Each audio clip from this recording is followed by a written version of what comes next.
नमस्कार। Janaki FM 106 megahertz Janaki समाचार में अपने के स्वागत है। ईश्वर आदम से सुनल जाऊ समाचार। एखनो का मुख्य समाचार।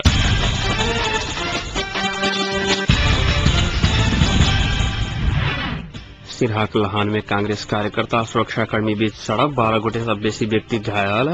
बढ़ती वार्षिक आधा दर्जन से बेसी बैंक में नया नोट के अभाव। जेठ 2 गते सहमति मानल जात। पुनर्स्थापन भरसक बाद कांग्रेस नेता महत के कहब। पुलिसक गश्ती टोली द्वारा धनुषा में गांजाक गाछ सब नष्ट।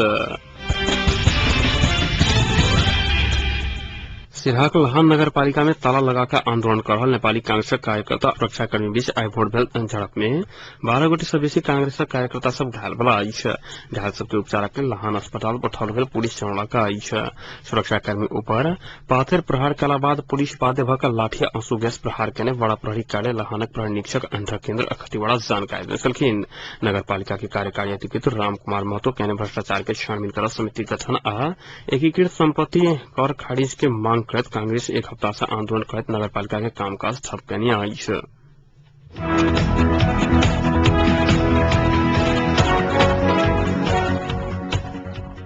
बर्दीवास में रहल आधा दर्जन से बेसी बैंक सब में नया नोट के अभाव भेल अछि। दशैं नजदीक आबि रहल समय पुरान नोट साटा वाला सबक भीड़ लागल समय नया नोट के अभाव भेल अछि। राष्ट्रीय वाणिज्य बैंक के 5 रुपया के मात्र नया नोट रहल बैंक जनौलक अछि। बैंक एक हफ्ता पहिने से पैसा साइट रहल एखन आबि पैसा के अभाव भेल बताओल गेल अछि। राष्ट्रीय वाणिज्य बैंक एखन धरि 1 करोड़ नया नोट साइट चुकल बैंक प्रबंधक महेश सिद्धल जानकारी देलखिन। तहिना क बर्दीवास में रहल सनराइज बैंक समेत 15 लाख नया नोट सठी केने जनाओल गेल अछि।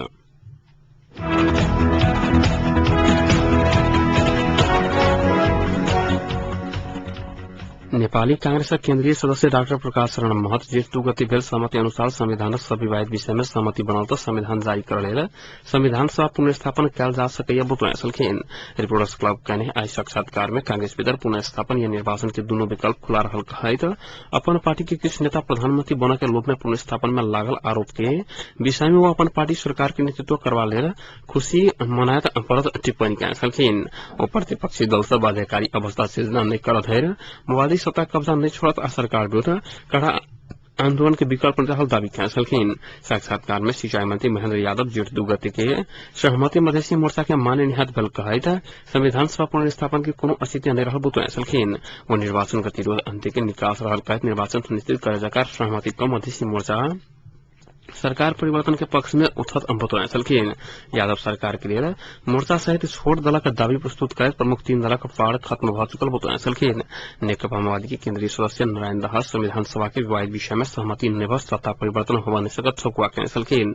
संविधानक विवादित विषय में सहमति जुटाकर संविधान पुनर्स्थापना कर सहमति नहीं भेल तऽ सरकारक आयु आरो लंबा होबा के दावी करैत धाल सहमति की सरकार के नेतृत्व कांग्रेस नहीं भऽ मधेशवादी के सेहो मानल जा सके बतौलखिन। नेकपा एमाले के प्रचार विभाग प्रमुख प्रदीप तिवारी माओवादी अध्यक्ष प्रचंड के पुनर्स्थापन के प्रस्ताव दावों पेश पूर्ण निहित उद्देश्य से प्रेरित अविश्वसनीय रहल कहत एखन निर्वाचन के विकल्प नहीं रहल बतौलखिन। वो सरकार के बहिर्गमन नया निर्वाचन के मिति घोषणा निर्वाचन के संवैधानिक व्यवस्था विघटित संविधान सभा से प्राप्त उपलब्धि के संरक्षण आ 376 गोटे के निर्वाचन से मात्र एखन देश निकास पावत बतौलखिन। नेकपा एमाले के महासचिव सीपी मीनाली 4.5 वर्ष में संविधानक विवादित विषय में सहमति बनाकर नहीं सकल अवस्था में आप सेहो बन नहीं सकत कहत निकासक एकमात्र विकल्प निर्वाचन रहल बतौलखिन। वो पुनर्स्थापित संविधान सभा से जारी भेल संविधान लागू होबा नहीं सकत धारणा रखने छलखिन।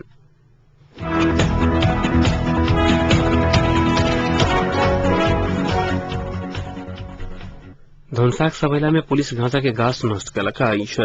इलाका प्रहरी कार्यालय सवैला के प्रहरी निरीक्षक रमेश कुमार देव नेतृत्व के टोली खरिहानी आ बाला बखरा में कह 162 गांजा के गाछ नष्ट करने जिला प्रहरी कार्यालय धनुषा जनौलक अछि।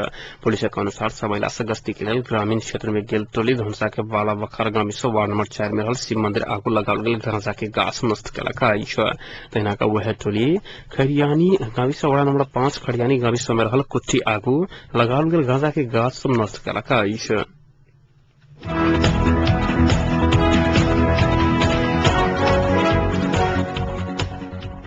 एकीकृत नेकपा माओवादी नेपाली कांग्रेसक बीच राजनीतिक गतिरोध निकास के विषय में विचार विमर्श भेल अछि। कांग्रेस सभापति सुशील कोइरालाक निवास महाराजगंज में भेल वार्ता में नया सरकार आ संविधान सभा के विवाद विषय में विमर्श भेल अछि। विमर्श में एकीकृत नेकपा माओवादी निकासक लेल 2टा प्रस्ताव रखलक अछि। माओवादी अध्यक्ष प्रचंड एहि सरकार के नेतृत्व में संविधान सभा जारी कयल गेल तक कांग्रेस के चुनावी सरकार के नेतृत्व देल जयबाक प्रस्ताव केने छलखिन। मुदा सीधा चुनाव में जायब तऽ राष्ट्रपति सहितक चुनाव करऽ पड़त आ ओकर नेतृत्व अपना के भेटबाक चाही प्रचंड के दोसर प्रस्ताव रहल अछि। माओवादी प्रस्ताव में कांग्रेस एमाले संग आंतरिक रूप में विमर्श कर निष्कर्ष में पहुंचबा के जवाब देने कांग्रेस महामंत्री कृष्ण प्रसाद हिटवा जानकारी देने छलखिन। एक सप्ताह के यूरोप भ्रमण के बाद काल्हि काठमांडू घुरल प्रचंड आइए सब भेंटवार्ता शुरू कयने छलखिन। कांग्रेस सभापति कोइराला सहितक नेता सब संग विमर्श कर माओवादी अध्यक्ष प्रचंड आ प्रधानमंत्री बाबूराम भट्टराय भोरे कोइराला निवास पहुंचल छलखिन।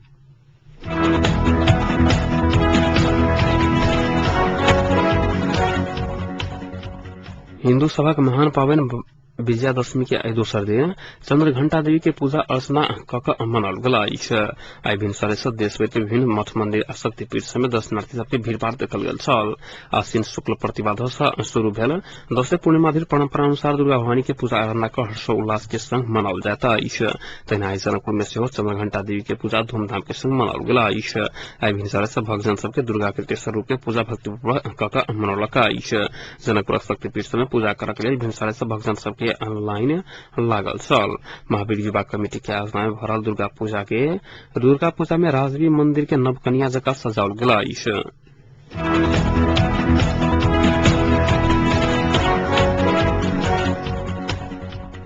सूचना तथा संचार मंत्री राजकिशोर यादव सहमति के तत्काल दल से मिलकर आगू बढ़ पर बतौने छलखिन।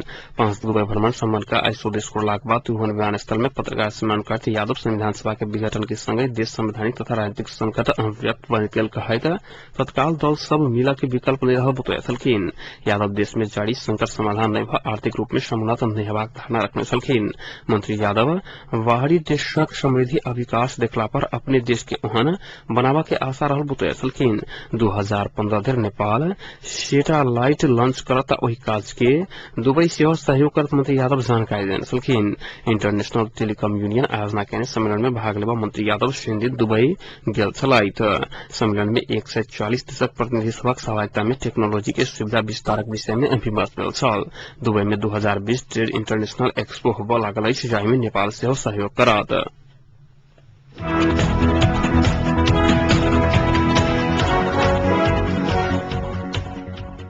जुआ खेल रहा 10 गोटे जुआड़ी सब रथहट में पकड़ाव कयल। रात्रि गश्ती के क्रम में रथहट के गरुड़ा में पुलिस ओकरा सबके पकड़ाव केने अछि। स्थानीय गरुड़ा बेरिया 6 स्थित विराट शाह के घर में रात 11 बजे के समय व्यावसायिक रूप में जुआ ताश कोड़ा खेल रहा समय वो सब पकड़ाव कयल। पकड़ाव पड़वाला में जनकपुर के फेकन चौधरी, परसा के पवन पासवान, रथहट के शेख लाल बाबू, इदरिशा मिया, विजय चौधरी, राम सुगारत पासवान, शेख सलाहुद्दीन, जमदार शाह, सुरेश यादव आ शेख इशराफुल के पकड़ाव केने पुलिस जनौलक अछि। एम्हर ओकरा सबके साधन सँ पुलिस नगद 35,190 रुपया, 6 थान मोबाइल सेट, ताश आ कोड़ा खेला वाला सामान सब बरामद कयलक अछि।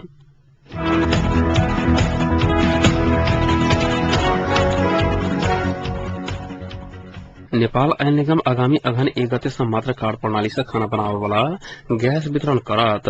कार्ड प्रणाली से कार्तिक 1 गते से वितरण करे के कहलाक बाद आंतरिक तैयारी ने पहुंचल कहैत 1 महीना आगू घोषणाओल गेल आयल निगम जनौलक अछि। निगम एक विज्ञप्ति जारी करते उपभोक्ता तथा व्यवसाय फर्म सबके कार्ड वितरण कार्य संपन्न भेलाक कारणे कार्तिक 1 गते के सट्टा अगहन 1 गते से मात्र वितरण कार्य शुरू करे के जानकारी देने अछि। निगम अगहन 1 गते से पहिने संपूर्ण उपभोक्ता सबके आधिकारिक विक्रेता मार्फत कार्ड लेबा आग्रह करैत घायसी प्रयोजन के लेल लाल आ व्यावसायिक प्रयोजन के लिए नीला रंग के कार्ड लेबा सेहो आग्रह केने अछि।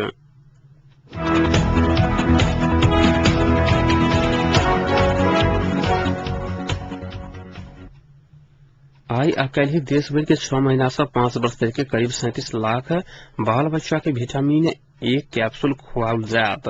ताहि में से 1 वर्ष से 5 वर्ष तक के करीब 34 लाख बाल बालिका के 40 के दवाई सेहो खुआबा के कार्यक्रम रहल अछि।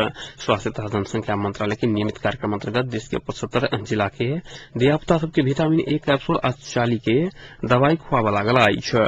बाल मृत्यु दर घटावा आ विटामिन ए के कमी से जनस्वास्थ्य संबंधी समस्या के रूप में रह अन्य दवा के उद्देश्य से विक्रम संवत 2050 साल से नियमित रूप में राष्ट्रीय विटामिन ए कार्यक्रम संचालन करैत इस कार्यक्रम अंतर्गत प्रत्येक साल वैशाख 6 आ 7 गते, कार्तिक 2 आ 3 गते वर्ष में 2 बेर धियापुता के विटामिन ए कैप्सूल आ 40 के दवाई खुआल जात।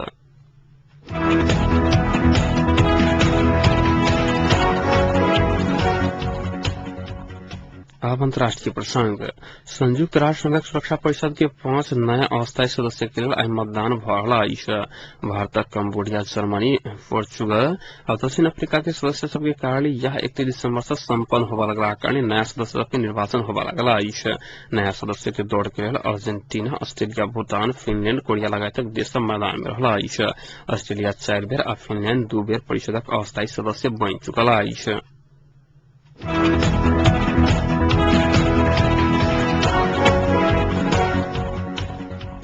अब तापक्रम एखन जनकपुरक तापक्रम 28 डिग्री सेल्सियस रहला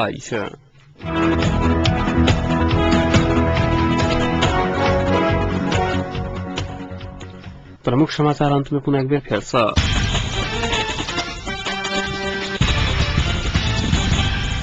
बर्दी बांसक आधा दर्जन से बेसी बैंक में नया नोट के अभाव सिरहाक लहान में कांग्रेस कार्यकर्ता सुरक्षाकर्मी बीच झड़प 12 गोटे से बेसी व्यक्ति घायल जेठ 2 के सहमति मानल जाता पुनर्स्थापन भ सकबा कांग्रेस नेता महत के कहब पुलिसक गश्ती टोली द्वारा धनुषा में गांजाक गाछ नष्ट एकीकृत नेकमावादी आ कांग्रेस बीच विमर्श निकासक लेल प्रचंड के दूटा प्रस्ताव आ मंत्री परिषदक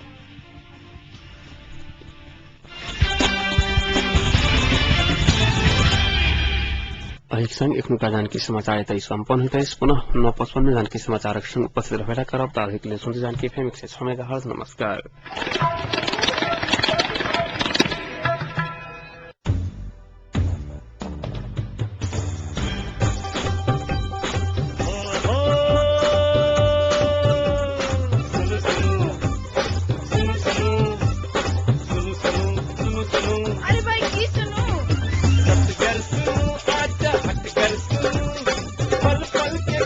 घर बैठल सुनू जानकी यदियम सदकन अही सबके अही मन माती कपल बात रही सुनू जानकी यदियम सदकन अही सबके अही मन माती कपल बात रही सुनू सुनू सुनू। पुरान के बाद गर्व जानकी यदियम एक